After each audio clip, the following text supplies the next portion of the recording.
কুশিনগর এক্সপ্রেসের টয়লেটের ডাস্টবিন থেকে পাওয়া গেল 5 বছরের শিশুর এক মৃতদেহ।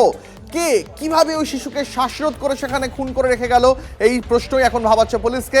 কথা বলবো আমাদের সহকর্মী সায়ন্ত আমাদের সঙ্গে রয়েছেন। সায়ন্ত, 5 বছরের বাচ্চা, তাকে শ্বাসরোধ করে খুন করলো কে, কি জন্য, এখনো পর্যন্ত পুলিশ সূত্রে কি জানতে পারা যাচ্ছে? দেখো ইতিমধ্যে আরপিএফ এবং জিআরপি ঘটনাস্থলে পৌঁছেছে এবং ঘটনা তদন্ত শুরু করেছে, কিন্তু যে ঘটনা ঘটেছে তা রীতিমতো হারিম করার মতো। কারণ একটা 5 বছরের শিশু, তাকে কে এভাবে খুন করে ট্রেনের ভেতরে শৌচাগারের মধ্যে ফেলে রেখে গেল, সেটাই মূলত এখন দেখার বিষয়।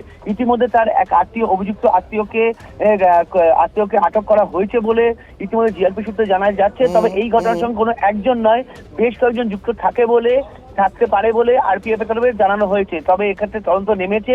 মুম্বাইয়ের লোকমান্য তিলক টার্মিনাসে এই ঘটনাটি ঘটায় রীতিমতো যাত্রীদের মধ্যেও চাঞ্চল্য ছড়িয়েছে। তবে কিভাবে হলো সেটাই কিন্তু খতিয়ে দেখা হচ্ছে। মূলত গোরক্ষপুর থেকে মুম্বাইগামী কুশিনগর এক্সপ্রেসের মধ্যে ট্রেনের এই টয়লেটে ওই 5 বছরের শিশুটির দেহ পাওয়া গিয়েছে। শিশুটির পরিচয় এবং যাবতীয় তথ্য ইতিমধ্যে তদন্ত করে উঠে এসেছে।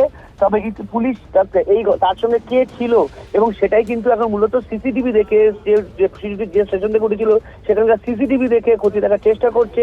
পাশাপাশি শিশুটির বাড়ির লোকেদের সঙ্গে যোগাযোগ করার চেষ্টা চালাচ্ছে আরপিএফ এর তরফ।